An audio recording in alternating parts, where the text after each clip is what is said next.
Ya, Assalamualaikum warahmatullahi wabarakatuh. Alhamdulillah, alhamdulillahirabbil alamin. Wa aqbatul muttaqin. Asyhadu an la ilaha illallah wa asyhadu anna Muhammadan abduhu wa rasuluh. La nabiyya ba'dah. Allahumma shalli ala sadri wa yassir amri wa hlul 'uqdatam min lisani yafqahu qawli. Segala puji kepada Allah, atas segala rahmat dan nikmatnya yang diberikan kepada kita. Dengan rahmat dan nikmatnya Allah titipkan kita bisa berkumpul di hari ini dalam rangka sebuah acara aktivasi komunitas Kemper.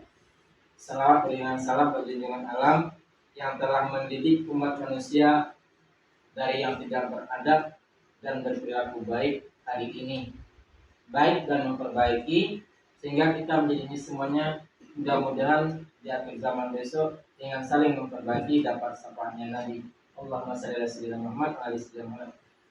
Yang terhormat Ibu Kepala Sekolah SMP 6 Palembayan, Ibu Siswani SPD menuju MPD.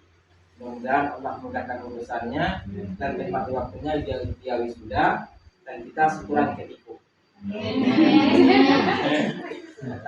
Tidak punya mukadimah, yang terhormat Ibu Kepala Sekolah, sekali lagi mudah-mudahan itu tercapai. Karena ini adalah dalam rangka sebuah proses PBM, maka kepada Ibu kami persilakan untuk menyampaikan apa yang menjadi tugas yang harus dilakukan kepada kami. Kepada Ibu kami persilakan. Terima kasih. Bismillahirrahmanirrahim.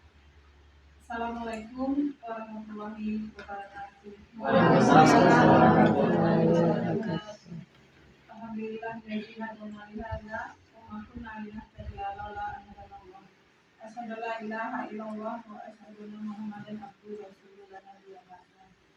Selalu kita mengucapkan syukur kita kepada Allah Subhanahu wa taala karena banyak sekali rahmat karunia yang telah diberikan kepada kita bersama, terutama rahmat kesehatan, kesempatan sehingga kita bisa hadir di ruangan kita. Salawat dan salam tak bosan-bosan kita kirimkan kepada Allah Subhanahu wa taala Nabi Muhammad sallallahu alaihi wasallam. Kita mengucapkan Allahumma shalli ala sayyidina Muhammad wa ala ali sayyidina Muhammad. Yang sama-sama kita hormati untuk kepala sekolah dengan lumayan Bapak Ibu PD, seterusnya kepada Bapak Ibu guru hebat SMP 6 Palembayan dan karyawan usaha. Baiklah Bapak Ibu, apa kabar semuanya baik pada siang ini? Semangat Bapak Ibu. Semangat. Karena siang sekali dan panasnya luar biasa, membuat kita menjadi agak mengantuk ya Bapak Ibu. Nah, semangat. Bagaimana kalau kita ice breaking dulu? Ya, kita ice breaking dulu. Ice breakingnya yang biasa saja, yang sederhana kayak tepuk pagi, tepuk siang, tepuk sore, dan tepuk malam. Baiklah Bapak Ibu, mengasah, mengingat konsentrasi kita, fokus kita mulai. Tepuk malam, tepuk pagi, tepuk sore, tepuk siang, tepuk malam, ya, tepuk siang, tepuk pagi. Oke, baiklah Bapak Ibu, terima kasih atas partisipasinya. Untuk siang ini kita akan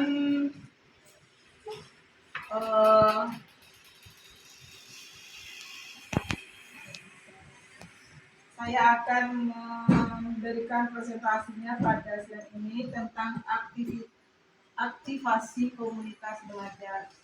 Baiklah Bapak Ibu, saya yakin Bapak Ibu semuanya sudah paham dengan komunitas belajar.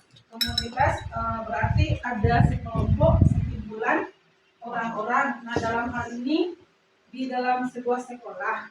Kalau komunitas dalam sebuah sekolah itu kita sebut dengan komunitas belajar. Yang mana anggotanya adalah guru-guru tenaga pendidikan, intinya yang berada di sekolah. Kemudian lagi, apa maksud dari komunitas belajar tersebut? Apa gunanya komunitas belajar tersebut? Dan apa tujuannya dari komunitas belajar tersebut?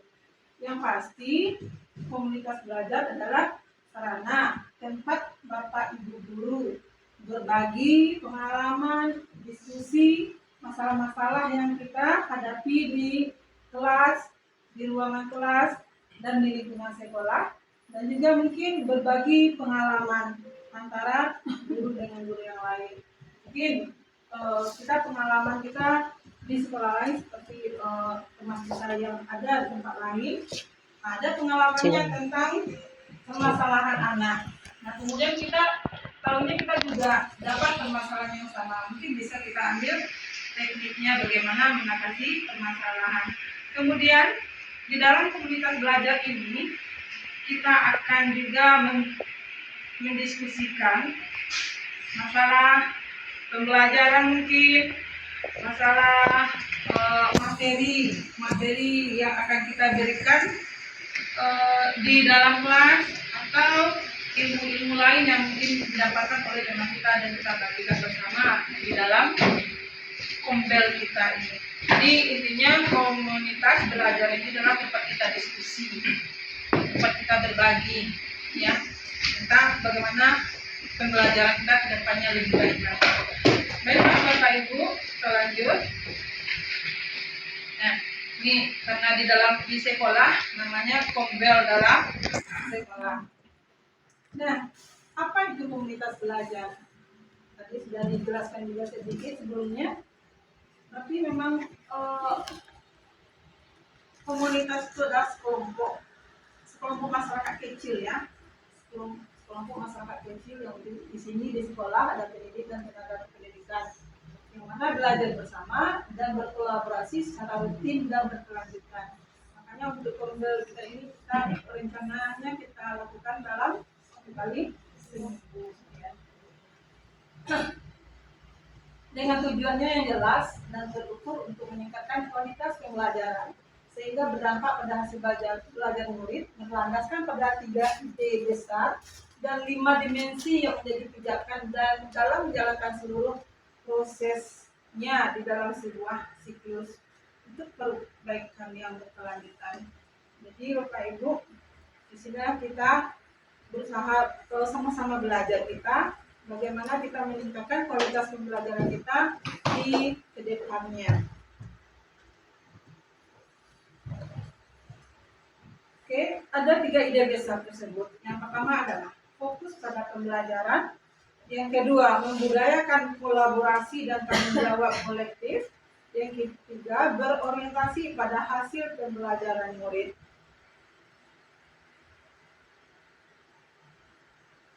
Nah, yang pertama, fokus pada pembelajaran. Apa yang dimaksud dengan fokus pada pembelajaran? Nah, sebelum kita menjelaskan itu, kita lihat ada beberapa pertanyaan yang harus kita jawab. Nah, yang pertama, apa yang kita harapkan murid pelajari? Apa yang kita harapkan terhadap murid yang akan dipelajarinya? Nah, jadi kita harus pikirkan pertanyaan tersebut.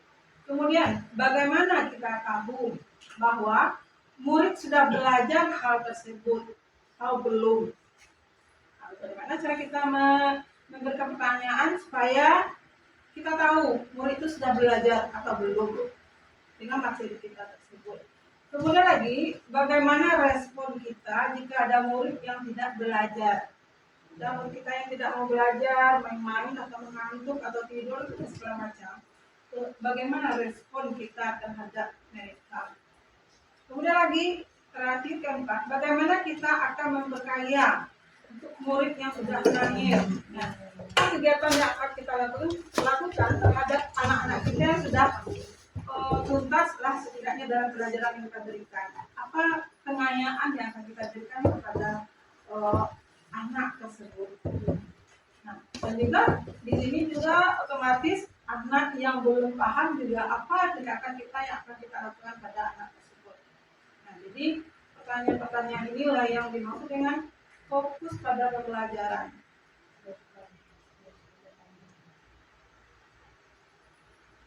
Kemudian lagi yang kedua, membudayakan kolaborasi dan tanggung jawab kolektif. Membiasakan, membudayakan, menjadikan kebiasaan kita sehingga menjadi budaya bagi kita untuk berkolaborasi, bekerja sama, dan tanggung jawab secara kolektif. Kolektif itu maksudnya bersama ya Bapak Ibu, tanggung jawab kita bersama. Jadi kita saling membantu, saling bekerja sama dalam pembelajaran yang kita laksanakan. Jadi itu menjadi budaya. Jadi yang pertama itu katanya kolaborasi untuk menciptakan pemahaman bersama, menciptakan pemahaman bersama. Jadi kita harus paham secara bersama tujuan kita dalam mengajar anak. Jadi kita secara bersama kita harus paham itu semuanya. Jadi kita mengajar anak itu apa. Kemudian lagi kolaborasi dengan memiliki kesadaran bahwa proses pembelajaran dan keberhasilan seorang murid merupakan tanggung jawab bagi semua PTK. Memiliki kesadaran bahwa proses pembelajaran dan keberhasilan seorang murid tanggung jawab kita semua. Jadi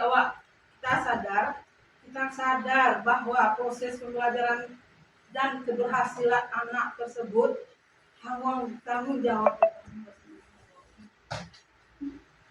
Nah, jadi kita semua ya Bapak Ibu harus menyadari hal tersebut. Otomatis memang kita butuh kesabaran yang tidak dewa kali ya, karena anak kita memang spesial sekali. Kata kita anak kita spesial, tapi sekolah lain juga mengatakan anaknya spesial juga, karena mungkin ya semuanya anak zaman Z, anak akhir zaman yang kita ajarkan sekarang memang butuh, karena kita melihat dia saja kita ada emosi gitu kan, melihat saja sikapnya kita ada emosi. Nah, bagaimana kita menghandle-nya, bagaimana kita bisa mengajak dia untuk belajar.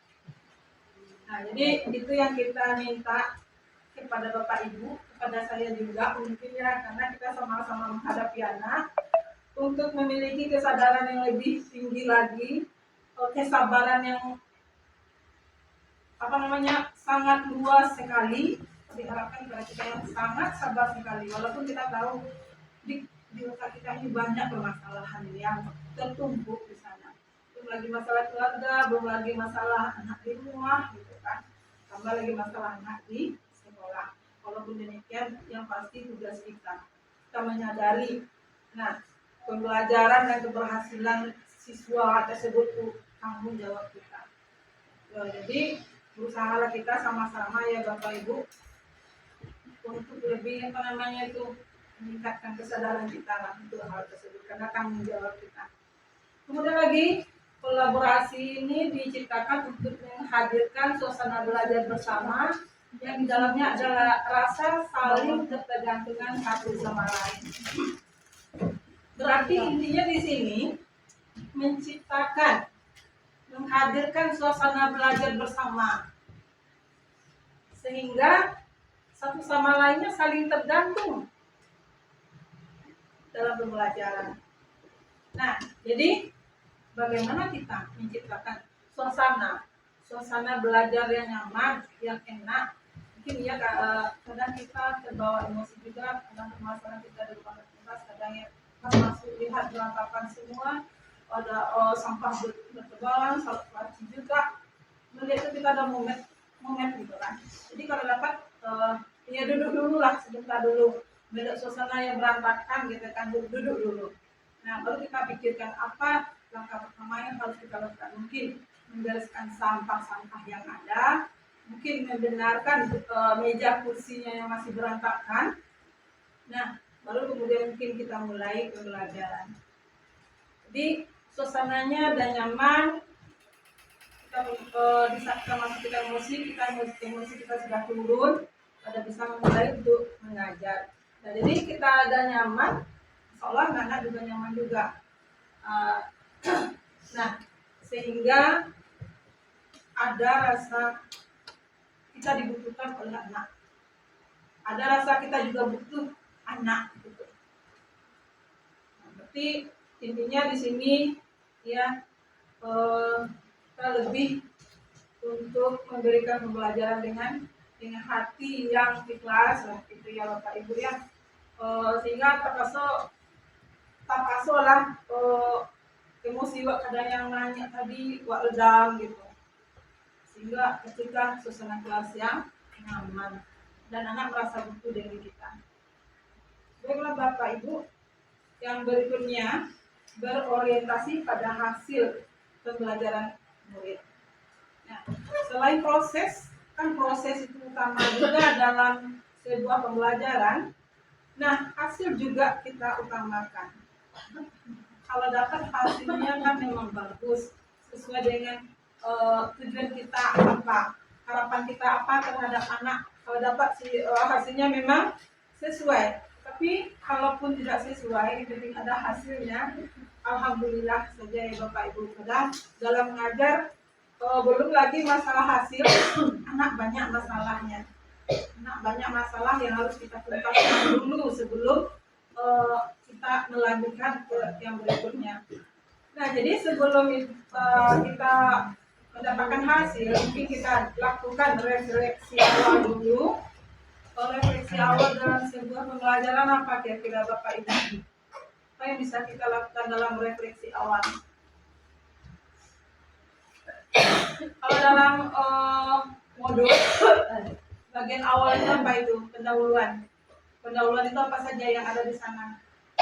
Nah, mungkin salah satunya bisa refleksi awal itu di situ kan? Iya. Kan kita lakukan dalam refleksi awal. Persepsi kembali materi pelajaran, persepsi Ya, persepsi, kembali ke pelajaran yang lama, motivasi, memberikan pertanyaan-pertanyaan pemantik yang nanti akan dikaitkan dengan pelajaran berikutnya. Ada pesan kita mungkin kepada anak, ya, tujuan pembelajaran terus kita sebutkan baru kita masuk ke intinya ya. Kemudian kita merencanakan perencanaan kita sudah kita siapkan, kemudian kita implementasikan di dalam kelas, kita laksanakan dan ada evaluasi. Nah, dari evaluasi ini kita dapatkan hasil anak, apakah anak ada mengikuti kita, apakah anak hanya sekedar main-main saja, apakah anak tidak mau tahu saja dengan apa yang kita berikan. Nah, sebetulnya dengan kegiatan tersebut memang hasilnya sesuai dengan yang dilakukan anak. Nama yang serius, dengan gimana, setelah hasilnya bagus. Tapi kalau yang main-main, hasilnya main-main juga. Nah, jadi di situ kita harus lebih memperhatikan anak. Yang lebih utamanya adalah masalah pengelolaan kelas. Dalam pembelajaran, memang pengelolaan kelas ini yang terutama sekali. Kalau kelas kita tidak terkelola dengan baik, mustahillah pelajaran bisa tersampaikan kepada anak. Setelah pengelolaan kelas, apalagi materinya walaupun di modul sudah minimal kita bacalah apa-apa saja yang penting rasanya di dalam modul tersebut harus kita ingat ulang ya. Apa pengembangan yang kita berikan kepada anak sudah ada di kepala kita harusnya, atau minimal ada di mana poin-poin ini adanya di dalam buku, harus tahu kita lihat buku kita kalau kita pakai buku.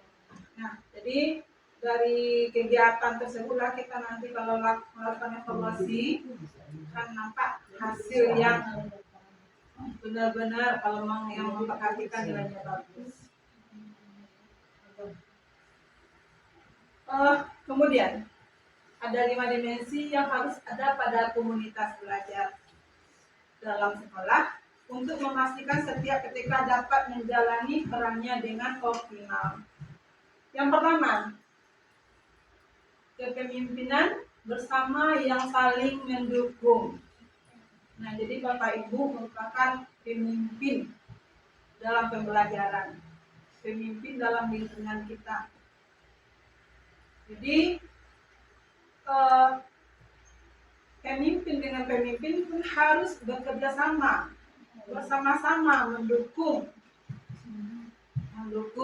pembelajaran yang dilaksanakan, walaupun pemimpin yang lain yang melakukan pembelajaran kita juga harus mendukung juga. Kemudian lagi nilai dan visi bersama. Kita harus memiliki visi yang sama dalam pembelajaran ini. Apa visi kita? Menjadikan anak kita bagaimana? Apa visi, misi, tujuan ya? Apa visi ini harus sama dengan tujuan kan? Harus sama dengan tujuan. Sasaran kita apa kepada anak? Jadi dalam setiap pembelajaran kita harus menjelaskan tujuan pembelajaran kita kepada anak apa. Dan kemudian secara bersama kita juga memiliki visi bersama yang tujuannya adalah memberikan pembelajaran yang baik kepada anak. Kemudian lagi pembelajaran kolektif dan penerapannya.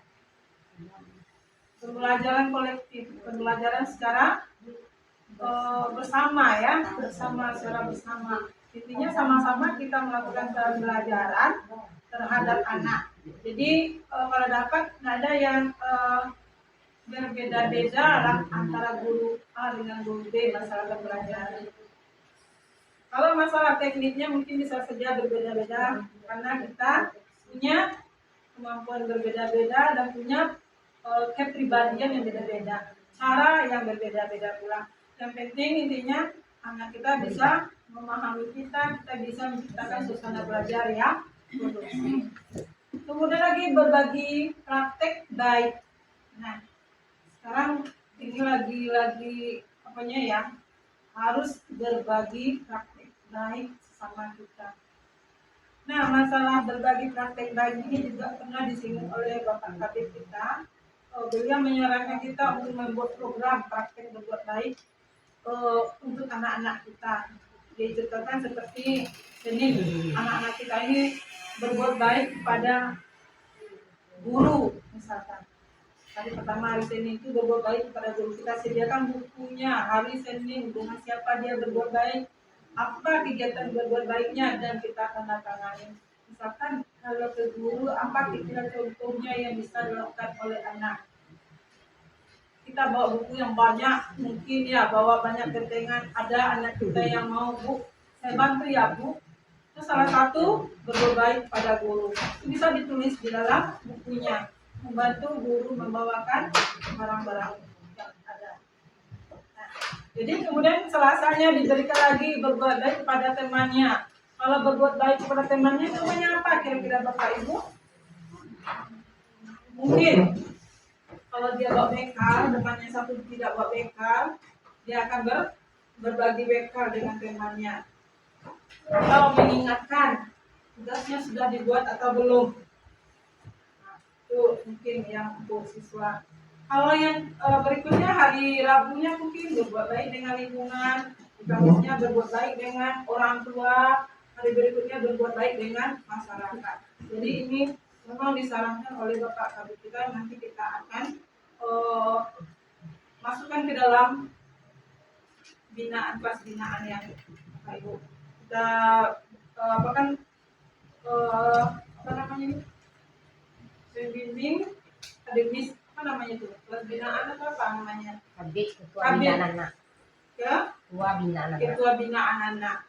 Nanti kita bagi lagi anak, kita masukkan program berbuat baik tadi di dalam kabit tadi masing-masing. Jadi Pak Ibu mungkin yang dapat menyediakan 5 orang anak, nanti ada 5 orang anak yang harus dipantau terus.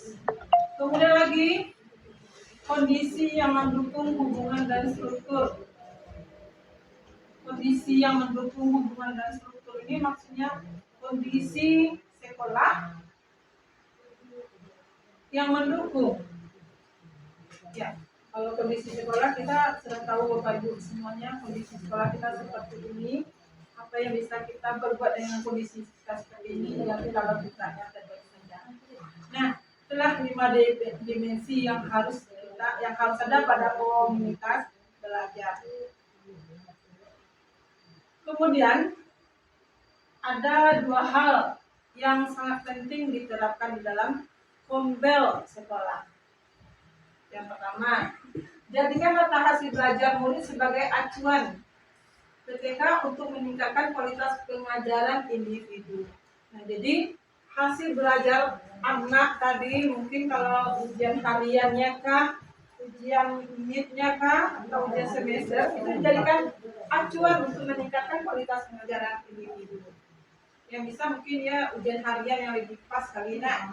Jadi dengan adanya ujian harian kita bisa melihat di mana kekurangan anak itu, di mana kelebihan anak tersebut, yang mana yang harus ditingkatkan pada anak yang tersebut. Berarti ini kan secara individu yang kita lihat gitu. Ya. Kemudian yang kedua, fokus utama dari topik yang didiskusikan di dalam Kombel adalah seputar murid dan murid. Jadi ada hal lain dong tema kita, topik kita selain dari murid dan murid. Apapun yang terjadi di sekolah kita jadikan bahan diskusi di Kombel kita. Nah, jadi seperti anak yang kemarin itu, apa yang bisa kita jadikan topik di dalam Kombel kita? Nah, kita yang mengalami hal-hal yang seperti kelas 9 itu. Kita jadikan topik itu. Bagaimana kita bisa membuat program yang sifatnya anak-anak yang lain bisa paham dengan ketika dia dalam bergaul, ketika dia di keluarganya dan di sekolah, dan juga terhadap teman-temannya. Bagaimana dia seharusnya bertindak, bagaimana dia seharusnya berlaku kepada teman-temannya. Kita lihat anak-anak kita itu kadang berkata-kata itu cita-cita Jawa sih, bahasa anak. Nggak tahu lah, entah memang model itu entah atau memang hanya keluarganya saja yang seperti itu atau gimana. Kadang bahasa-bahasa yang tak patut seperti binatang lah atau apalah masuk ke dalam kelas. Ya, nanti yang kita perbaiki. Kemudian lagi juga cara dia dengan temannya. Temannya kadang kalau yang berpacaran sesama dengan mereka mungkin tidak ada lagi kalian yang antar dalam sekolah ini. Ya kalau kemarin itu kan kita akan kecenderungan kan dia tidak pacaran dengan teman sekolah di luar. Kita tidak tahu bagaimana pergaulannya di mana. Itu kan kontrol orang tua yang lebih beliau meminta ya. Kontrol orang tua yang lebih pasti karena anaknya berpikir udah pulang selama itu di rumah lagi. Nah, jadi pengontrolan orang tua yang harus diperketatnya. Nah jadi intinya fokus kita dalam komunitas belajar ini adalah murid dan murid. Apapun tentang murid kita diskusikan bersama dalam komunitas kita. Kemudian lagi bagaimana cara kita mempersiapkan komunitas belajar dalam sekolah. Nah, ada 3 langkah dalam mempersiapkan komunitas belajar dalam sekolah. Yang pertama, membangun tim kecil. Yang kedua, merefleksikan visi satuan pendidikan. Dan ketiga, membangun nilai komitmen bersama. Nah, membangun tim kecil di sini adalah tim yang terdiri mungkin dari kepala sekolah, guru yang dianggap mampu berdiskusi tentang implementasi komunitas belajar secara strategis dan mampu menggerakkan atau memberi pengaruh pada rekan sejawatnya. Mungkin ini hanya mungkin ada 1 atau 2 guru dan kepala sekolah. Itu yang tim kecilnya. Apa tugas timnya? 1. Menyiapkan pertemuan persiapan komunitas belajar. Persiapkan kapan kita akan mengadakan pertemuan. Kemudian menjadi fasilitator dalam pertemuan persiapan komunitas belajar. Yang mempersiapkan segala sesuatunya lah dan memfasilitasi hal-hal lain juga. Kemudian yang ketiga ini ya, membantu menganalisis data rapor pendidikan, hasil belajar siswa dan lain-lain untuk merumuskan tujuan prioritas tahunan. Jadi mungkin satu kali nanti Kombel kita akan membahas rapor pendidikan yang ada sekarang. Kemudian menentukan tim belajar. mengidentifikasi guru potensial yang bisa menjadi koordinator tim belajar, dan bersama koordinator berkolaborasi untuk memastikan setiap guru dapat merasa aman dan nyaman dalam belajar, berkolaborasi dan berkontribusi dalam komunitas belajar. Jadi itu tugas dari tim kecil. Nah, ini pertanyaan juga, mengapa harus ada pembentukan tim kecil? Nih, karena kepala sekolah yang mengawal perubahan tidak bisa secara langsung membawa gagasan perubahan ke dalam sekolahnya tanpa dukungan dari aktor kunci PTK di sekolahnya. Dan di sini perlu mengidentifikasi orang yang tepat untuk menjadi penggerak perubahan. Di kepala sekolah bisa mendiskusikan gagasan perubahan yang akan dibawa serta meyakinkan PTK dan meminta masukan atas gagasannya, sehingga aktor kunci tersebut merasa yakin dan mendukung gagasan perubahan tersebut. Nah, jika kita tidak meyakinkan dan mempersuasi diri kita dalam kelompok kecil, kita akan kehilangan banyak peluang untuk bisa meyakinkan gagasan kita dalam kelompok besar. Nah, langkah kedua, merefleksikan visi satuan pendidikan. Visi sekolah yang ada, kita refleksikan menjadi arah bersama yang dituju oleh semua pemangku kepentingan, agar seluruh warga sekolah merasa memiliki visi ini dan tanggung jawab untuk mewujudkannya. Visi harus mengacu pada hasil belajar murid yang diinginkan. Nah, sekarang pertanyaan saya ini, apakah visi kita ini akan kita tukar atau kita bincangkan lagi? Bagaimana? Visi sekolah. Untuk bisa berarti untuk nanti ya kita rapatkan lagi visi dan misi kita ya. Kita perbaiki apa yang ini tidak patut lagi, nanti lagi atau gimana, kita tambah atau kita kurang. Mungkin untuk pembelajaran berikutnya kita lakukan itu. Tahap merefleksikan visi satuan pendidikan. Refleksi itu tujuannya memahami murid dari berbagai aspek, seperti kompetensinya lah, tantangan yang dihadapi, dan profil murid yang ingin dicapai. Nah, mungkin hal ini bisa menjadi refleksi kita bagaimana proses pembelajaran selama ini terjadi. Apakah proses pembelajaran sudah sesuai dengan apa yang diharapkan anak, apa yang dibutuhkan anak? Apakah pembelajaran sudah berpusat pada murid? Nah, kemudian apa tantangan kita sebagai guru dalam proses pembelajaran tersebut? Nah, jadi kita perlu mempertanyakan hal-hal tersebut. Nah, jadi ini untuk menyadarkan kita bahwa setiap pengembangan diri yang dilakukan selalu bertujuan untuk memaksimalkan capaian belajar murid.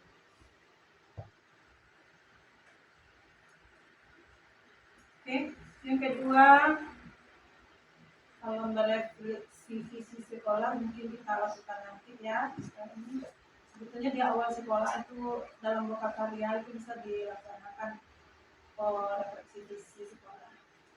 Ini kepala sekolah beserta PTK kembali visi sekolah. Apakah visi sudah menyatakan tujuan yang besar? Apakah visi sudah berpusat pada murid? Apakah visi sudah memfasilitasi hasil refleksi sebelumnya? Ini perlu kita berikan pertanyaan untuk visi sekolah kita. Kemudian lagi baru menyepakati tujuan prioritas tahunan sekolah. Nah, tim kecil mengajukan hasil diskusi tujuan prioritas yang sudah dianalisis sebelumnya. Jadi forum pertemuan menjawab pertanyaan-pertanyaan kunci berikut untuk menyelaraskan hasil diskusi tim kecil tersebut. Yang pertama mungkin pertanyaannya, apa yang menjadi prioritas bagi satuan pendidikan dalam mendukung kompetensi murid tahun ini? Kompetensi apa yang perlu dikuasai oleh murid di tahun ini? Kompetensi PTK apa yang perlu ditingkatkan untuk mendukung hasil belajar murid? Nah, jadi ada beberapa hal yang harus kita jawab. Baik Bapak Ibu, masih semangat kah? Masih. Masih. Kalau masih kita lanjutkan lagi saja ya. Tahap-tahap membangun visi serta pendidikan. Nah di sini sudah kita bahas juga tahap-tahap membangun visi pendidikan. Menyepakati tujuan prioritas tahunan sekolah. Bagaimana cara tujuan prioritas sekolah disepakati, perlu ditingkatkan kapasitas PTK untuk mendukung hasil pembelajaran murid. Tim kecil akan menjadi fasilitator untuk menyamakan pemahaman mengapa komunitas belajar dipilih sebagai strategi peningkatan kapasitas PTK.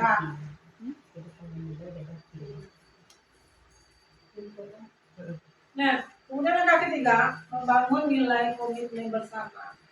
Dari paparan-paparan tadi di atas, kita harus membangun komitmen bersama dalam meningkatkan pembelajaran kita terhadap anak-anak kita. Nah, jadi di sini kita memfasilitasi pembangunan nilai. Kelas-kelas perlu memastikan seluruh PTK yang terlibat dalam komunitas belajar dalam sekolah merasa aman dan nyaman dalam proses belajar, berkolaborasi dan berkontribusi. Nilai yang dibangun bersama akan lebih mudah dijaga komitmennya.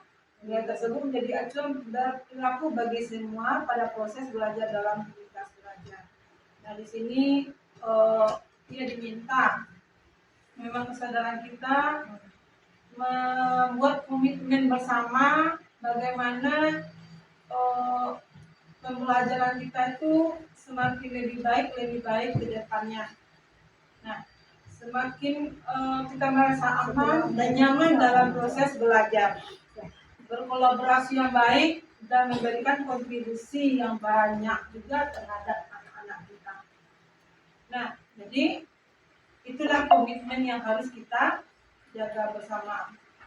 Kira-kira Bapak Ibu sepakat kita dengan hal itu, ya, agar pembelajaran kita lebih baik ke depannya, kita berkomitmen bersama untuk meningkatkan pembelajaran yang lebih baik.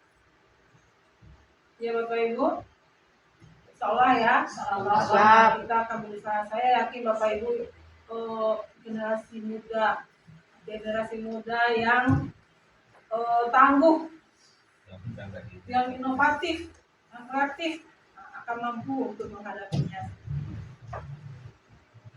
Kemudian lagi, nah, yang perlu disepakati untuk mendukung efektivitas komunitas belajar. Prinsip pembagian tim belajar berpusat pada murid dan sesuai kebutuhan guru. Berpusat pada murid sesuai dengan kebutuhan murid, sesuai juga dengan kebutuhan guru. Prinsip pembagian timnya, pembagian kelompok berdasarkan mata pelajaran dalam fase yang sama. Pembagian kelompok berdasarkan tema P5, pembagian kelompok berdasarkan peran. Nah, kemudian waktu ketemunya mungkin jam kerja selama minimal 1 jam. Pelaksanaan di luar jam kerja tidak disarankan. Pelaksanaan di luar jam kerja tidak disarankan. Berarti pelaksanaannya adalah dalam jam di dalam jam pembelajaran. Nah, habis Bapak Ibu. Ada 8 tips mempersiapkan komunitas belajar. Sebetulnya ini sudah kita laksanakan ya. Yang pertama, kerjakan dan implementasikan secara langsung. Apa yang bisa kita kerjakan langsung. Kita langsung kita eksekusi. Jadi tidak usah kita tunggu. Kemudian gunakan visi dan nilai untuk membantu mengambil keputusan. Kemudian lagi gunakan visi dan nilai untuk mengidentifikasi kegiatan yang tidak perlu. Dan pastikan visi serta pendidikan mudah dipahami dan dilaksanakan. Lakukan nilai-nilai yang telah ditetapkan, bukan hanya sekedar mengucapkan. Saling berbagi dan berkolaborasi. Kemudian berfokus pada kemampuan diri sendiri dan ingat bahwa bergerak lebih penting daripada merasa. Jadi apa yang kita dapat, apa yang telah dibagi oleh teman, bagaimana mungkin untuk pembelajaran yang lebih menarik, yang inovatif, kita tanya ke teman, ya langsung kita buat modul kita seperti yang ada itu. Artinya materi kita tetap materi kita masing-masing, tapi modelnya berbeda. Apa inovasi yang baru kita ambil ini. Baiklah Bapak Ibu, terima kasih atas perhatian Bapak Ibu. Semoga apa yang kita lakukan siang ini bermanfaat dan bisa kita lakukan dan bisa lebih baik dalam pembelajaran kita ke depannya. Dikata saya mengucapkan mohon maaf kalau ada kesalahan. Bila kita hidayah. Assalamualaikum warahmatullahi wabarakatuh. Waalaikumsalam warahmatullahi wabarakatuh.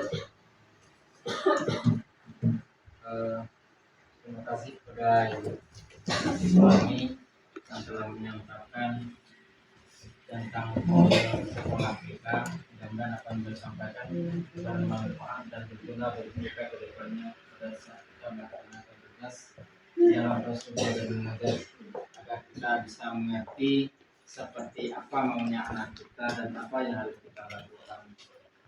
Sekali lagi penekanannya, seperti apa maunya anak kita dan apa yang harus kita lakukan. Mudah-mudahan kita ke depannya bisa lebih baik daripada hari biasanya, karena kita hari ini sudah berada di kondisi merdeka belajar dalam artian merdeka dalam keseluruhannya. Sekali lagi terima kasih Ibu atas segala penyampaiannya. Terlebih kurang saya sebagai moderator minta maaf. Wabillahi taufiq wal hidayah. Assalamualaikum warahmatullahi wabarakatuh. Assalamualaikum. Terima kasih.